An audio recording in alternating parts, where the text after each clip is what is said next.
asalaamaaleykum seen téléspectateur yi nga xam ne topp seen chaîne Kocc Barma Events maa ngi leen di siyaare ñëpp lañ ko seen wàccuwaay di wax ne nag ñoo ngi nii ci yoonu Touba bi di màggal yi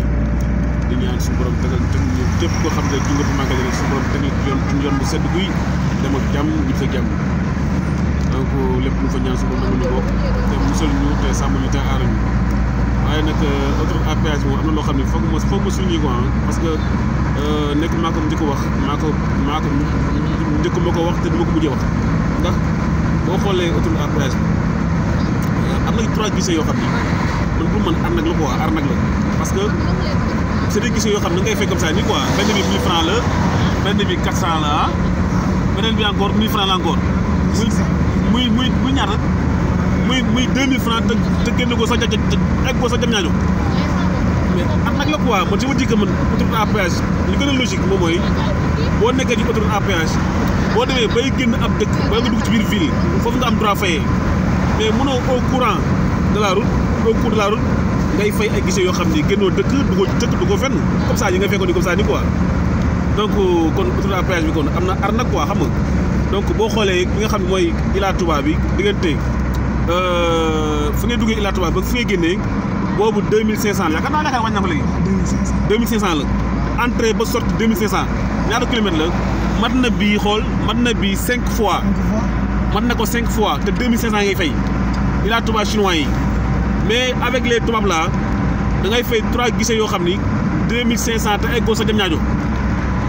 mais du yoon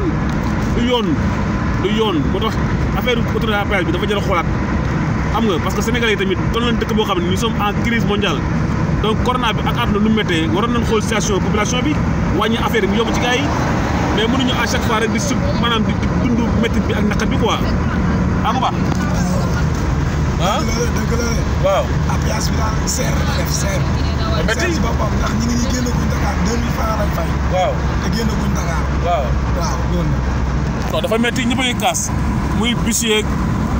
tata yeeg Njaga Njaay yeeg rapide yeeg particulier yeeg ñëpp a koy kaas dafa métti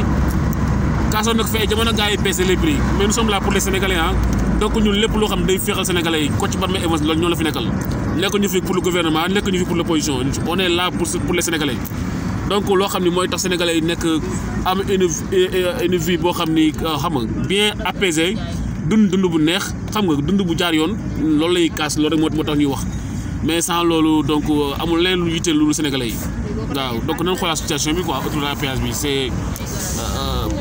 jar na ko daal jërë ngeen jëf abonné leen ci chaîne Kocc Barma Events te ngeen dugal parce que bés cloche de notification bi te ngeen partager le maximum la vidéo ñoo ngi nii ci yoonu Touba bi gis nga ñoo ngi nii ci autoroute bi gis nga ak bis yi may si waaye xoolal ma lii rek dawal bu ñaaw sénégalais cay waajile waaye vraiment lii moom kenn xamul la quoi nan respecté normes yi rek lépp jaar yoon mais dawal bu ànd ak réewande ñàkk respecté code de la route mooy andi musiba yàlla nañ ci yàlla musal yàlla teg ñu ci yoonu jàmm dem ak jàmm dëkk ak jàmm da nga respecté les code de la route ak consignes yi xoolal ma lii xoolal kii mi ngi 3e position donc mi ngi maanaam fii moom war fa jaar sax moom déjà xool moroom bi xool ko tamit c'est que nag ñun africain nag dañu war a corriger nag de dañu war a corriger bëri na de jikko yi moom dañ ko war a defar barki borom Tuubaa laa waaw suñu jikko yi moom dafa ñaaw quoi xam nga fi mu toll nii ñoo ngi ci waaw kon ba léegi rek ñoo ngi ci autoroute à péage bi donc nekk ci rek ñaan suñu borom yàlla nañu egg jàmm màggal ci jàmm yàlla nangu ñu ñaan yi ak lépp loo xam ne rek jàmm nañ ko fi ci dëkk bu sell ba borom bis bu mag bi borom dëkk bu mag bi borom kaala gi te moom rek moo ko moom muy Cheikh Khadim donc di ñaan Sëriñ Mountakha Bassirou Mbacké suñu borom yàggal ko fi loolu te wér ak képp ki kilifa dina ci réew mi jërë ngeen jëf Kocc Barma Events jàmm ak xéewal